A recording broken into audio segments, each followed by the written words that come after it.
Привет, друзья! Как дела? My name is Fedor, and today let's start our 3-episode series about Turgenev.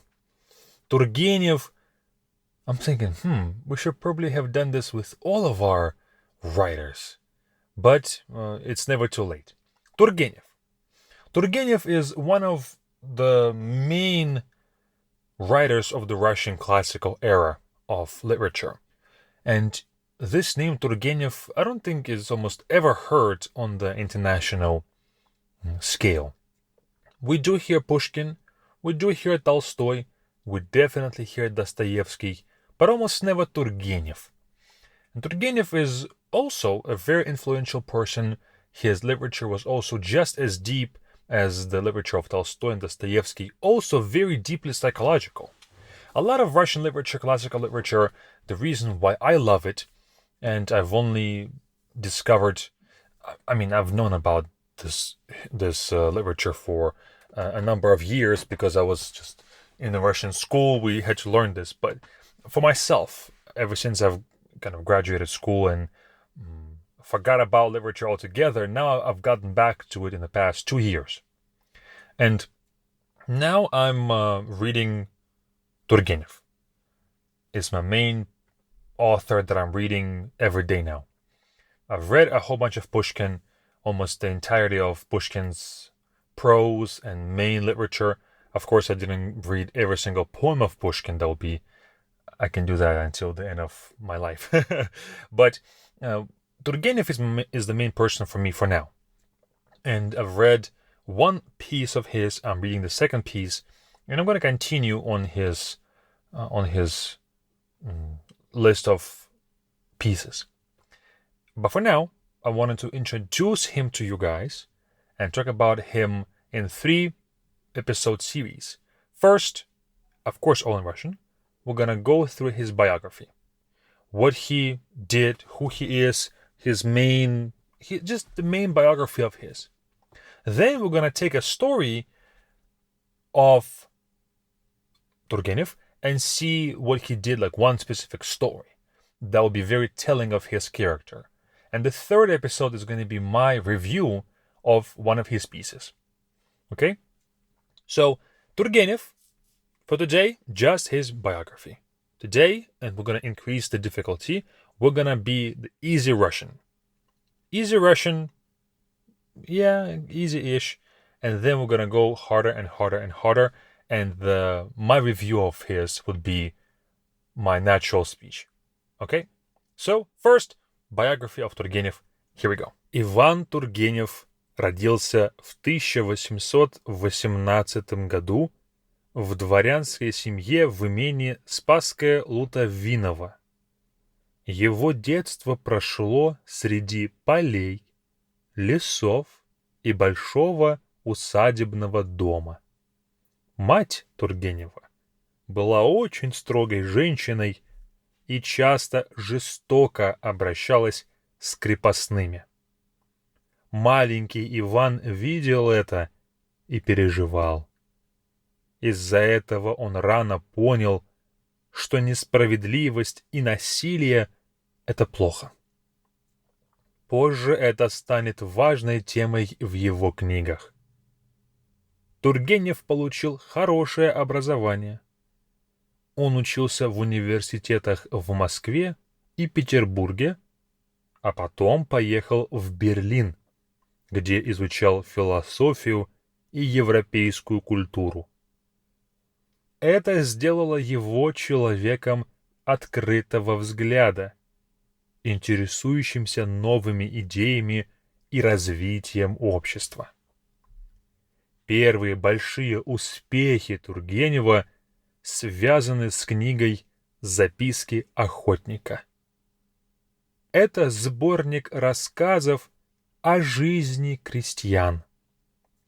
В этих рассказах он впервые показал крестьян как людей с богатой душой, мыслями и чувствами. Многие читатели тогда увидели крепостных по-новому. Говорят, что эта книга даже повлияла на решение об отмене крепостного права. Позже он написал свои главные романы «Рудин», о человеке, который много говорит, но мало делает, «Дворянское гнездо», о тихой и печальной любви, и «Отцы и дети», о конфликте старшего и молодого поколения. Отцы и дети вызвали большие споры. Одни говорили, что Тургенев высмеивает новое поколение, другие, что он защищает его. Но на самом деле Тургенев просто хотел понять обе стороны. Большую часть жизни Тургенев провел за границей, особенно во Франции. Там жила женщина, которую он очень любил, певица Полина Вердо. Но даже живя далеко, он всегда оставался русским писателем, продолжал писать о России, о ее людях и ее судьбе. Иван Тургенев умер во Франции в 1883 году. That is all. Now, this text, it's not super simple. Of course, there's very difficult words sometimes a difficult structure of the sentences, because if we were to simplify it to the maximum, it would be just kind of dry. So if you're a beginner and you don't know a lot of these words, that's okay. I think that the most important part for you should have been just to listen to me reading this and getting used to the Russian speech a bit more. If you're an intermediate student, now we're going to get into the translation of it, and you should be able to learn a phrase or two. Just think about this. We post these podcasts, well, maybe I try to do them once every week, sometimes more rarely, often more rarely than that. If every time you listen to one of these podcasts, we have more than 200 for now, every time you listen to it, if you can learn one phrase or two phrases, just multiply that by 200 episodes. That's 400 phrases. That's more than enough for you to then use that in your own Russian speech. And that's only if you listen to just this podcast. What about different YouTube videos, different Russian music, different shows and things like that? If from every piece of information you take just one or two things, not 10, not 50, just one, and take it to heart and use it, then you'll be successful in Russian, no doubt. Okay, so, and now we're going to get into the translation of this text, and it should be fairly interesting, because there's many words that we don't use as much today that describe the time when he lived in the 19th century. So, Иван Тургенев родился в 1818 году. Иван Тургенев was born in 1818. В дворянской семье. In a noble family. Дворянская, дворяне. Дворянин is a noble person. Дворянин. It comes from a word двор, and двор means yard. And think of it as a person who has land. Дворянин. Дворяне had land, and they had people working for them. At that time, we had serfs. It's not the same as slaves. Serfs is a different thing. Serfs were... they didn't belong to the person. They were kind of tied to the land. And the relationship between serfs and the people who would manage the estate or the family was very different in Russia compared to, let's say, slavery, even in the US. I'm not sure. I don't know as much about other places and slavery. But of course, it was still bad. I'm not trying to justify it. Of course, it's still bad when a person doesn't have freedom. And so, but that has changed. In fact, I'm thinking about maybe creating an episode of serfdom in Russia, and talk about all the details about it. Yeah, I think it's going to be a very interesting episode. Yeah, good idea, Fedor. Okay, I'm going to think about that. So, В дворянской семье, in the noble family. В имении Спасское-Лутовиново. In the estate of Спасское-Лутовиново, I'm thinking either it was like a area that was called that, or they called that specific estate that name. Okay, next. Его детство прошло среди полей. His childhood went, or прошло means happened, or was going on. Прошло, when the time passes. So his childhood passed, or went, среди, among. Среди is a great word. Среди полей, among the fields, лесов, forests, и большого усадебного дома. In a large country house. Усадебный дом. Усадьба is, now this term is not really used, but усадьба is a very big, spacious house. And I'm thinking of усадьба is when it's a big house, but also it's kind of tied to this noble family estate. Something big with land, that's усадьба to me. I may be wrong, there may be a different term, but if I am not sure about this, I can assure you that other Russians are also unsure about this as well. And I'm just giving you like the vibe of a word that a Russian would understand it by. Мать Тургенева была очень строгой женщиной. The mother of Turgenev was a very strict woman. И часто жестоко обращалась с крепостными. And often обращаться с, to deal with or to treat somebody, обращаться с крепостными, to treat serfs. Крепостной is a person who is a serf, okay, who serves the land, and he works on the land, and he can be, let's say, responsible for something specific, and there's even different hierarchy of different serfs and all of that, but it's a person who belongs to the land, okay, of a certain family, of a certain estate. So, жестоко обращаться means to treat somebody cruelly. Жестоко обращалась с крепостными, treated serfs with cruelty. Okay?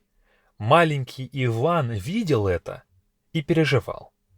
Small Ivan Turgenev, of course, saw this and was worried. Переживать means to be worried, to be uneasy. Из-за этого он рано понял.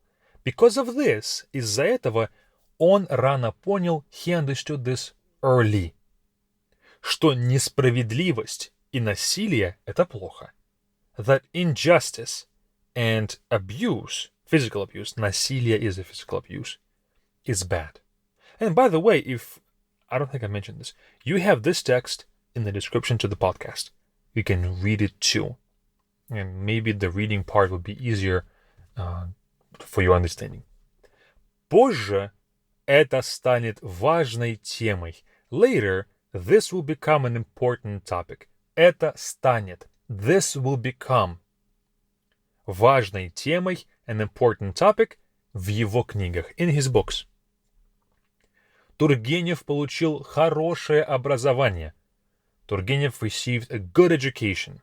In Russian, when we talk about education, we don't say, I have an education. In fact, we can say, yes, у меня хорошее. Yeah, we can say, у меня хорошее образование, but if we talk about receiving it, we say получил. Он получил. He received good education. Он учился в университетах в Москве и Петербурге. He studied in universities of Moscow and St. Petersburg. А потом поехал в Берлин. And then he went to Berlin, где изучал философию, where he learned philosophy, и европейскую культуру, and European culture. So here we have a very interesting structure of a sentence. We could have said, he studied in Moscow and St. Petersburg, then he went to Berlin, he studied philosophy in European country there. 3 different sentences. But this text combines them into one long sentence. And we have these connector words called conjunctions.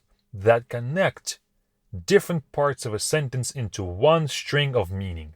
So, он учился в Москве и Петербурге, right? We could have finished the sentence here, but the text goes, а потом, but then, and then. А here is a very great connector word that we don't have in English. And it's something like while or and. И means and. It's like a very clear translation of and. But и in Russian is typically used when we have two things that are equal, that are talking about the same thing. This and that. But а in Russian does something different. It's used for sentences where two parts of a sentence are not the same, but they're not opposing. They're just different. And they kind of maybe are a part of one meaning. And that's why we don't really separate them. So here we have two things, right? He studied in Moscow and St. Petersburg, and then he went to Berlin. So studying and to go is not really opposite, and it's not the same. That's why а is used here. А потом поехал в Берлин. And then he went to Berlin. Again, we could have ended the sentence here, but it says где изучал, where he learned philosophy. So as you grow your Russian fluency, as you get better, try to go for longer sentences too. Especially when writing, when typing a sentence. It creates a bit more of a fluidity to your sentences. Это сделало его человеком открытого взгляда. This made him a person of an open mind. Это сделало. This made. And then we have a very difficult construction called adjective participle. Yeah. Adjective participle. Интересующимся новыми идеями. A person of an open mind who is interested in new ideas и развитием общества and the development of society. Next paragraph is about his writings. Первые большие успехи Тургенева, first big successes of Turgenev, связаны с книгой, are tied to the book Записки охотника. Sportsman's notes, or sportsman's sketches, I think the right translation for the book is. But it means a hunter's notes. When a hunter is hunting, that's what they are writing about. And so it's a collection of stories kind of from the hunter's perspective. Okay? Это сборник рассказов is a collection of tales or stories о жизни крестьян, about the life of крестьян. Wait, I guess serfs, крестьяне, serfs, but it's not good. Peasants, there we go. About the life of peasants. Okay? В этих рассказах, in these stories, он впервые показал крестьян, he showed the peasants for the first time, как людей с богатой душой, as people with a rich soul, мыслями и чувствами, thoughts and feelings. Многие читатели тогда увидели крепостных по-новому. Many readers then saw the serfs in a new light. Говорят, they say, что эта книга, that this book, даже повлияла, even influence, повлиять to influence, на решение, influence the decision, об отмене крепостного права.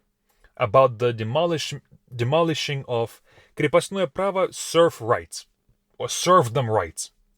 Meaning that people had the rights to serfs. So отмена крепостного права means the cancellation of those rights to have serfs. And отмена крепостного права is a great phrase, and we use it a whole lot when we talk about history, is when people could no longer have other people as serfs. Okay? Отмена крепостного права. Отмена means cancellation, крепостной means serfdom, право means right. Позже он написал свои главные романы. Later he writes his main романы. I always forget this. Романы. Later he writes his main novels. Рудин. This is the one that I'm going to actually talk about in the third episode. О человеке, который много говорит, about a person that talks a lot, но мало делает, but does little. Дворянское гнездо, noble nest, о тихой и печальной любви, about quiet and sad love. Отцы и дети, о конфликте старшего и молодого поколения, about a conflict of an older and younger generation. Отцы и дети вызвали большие споры. Отцы и дети, as the novel, raised many arguments. Одни говорили, one group of people said, что Тургенев высмеивает новое поколение, that Turgenev laughs at the new generation. Другие, others, что он защищает его, that he defends them, the new generation. Но на самом деле, but in reality, на самом деле, Тургенев просто хотел понять. Turgenev just wanted to understand. Обе стороны. Two sides. The older and younger generation. Большую часть жизни, the biggest part of his life, Тургенев провел за границей. Turgenev spent abroad.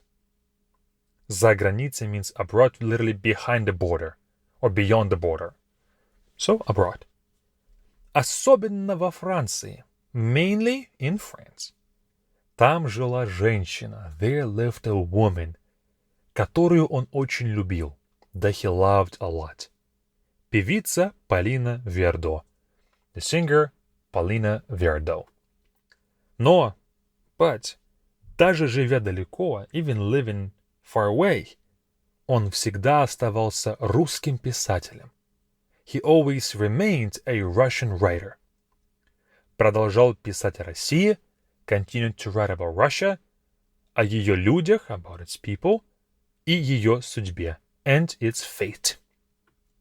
Иван Тургенев умер во Франции в 1883 году. Иван Тургенев died in France in 1883. That is all. Hope you've learned something useful, maybe a few phrases here and there. And I'll see you all over at Be Fluent if you want to learn Russian in a more structured way. Grammar, vocabulary, speaking, listening, all of the above, all in one course. Check it out with the first link in the description, and you can try it out for free and see if you like it or not. That is all. See you all there, and see you all during the next podcast. Пока-пока.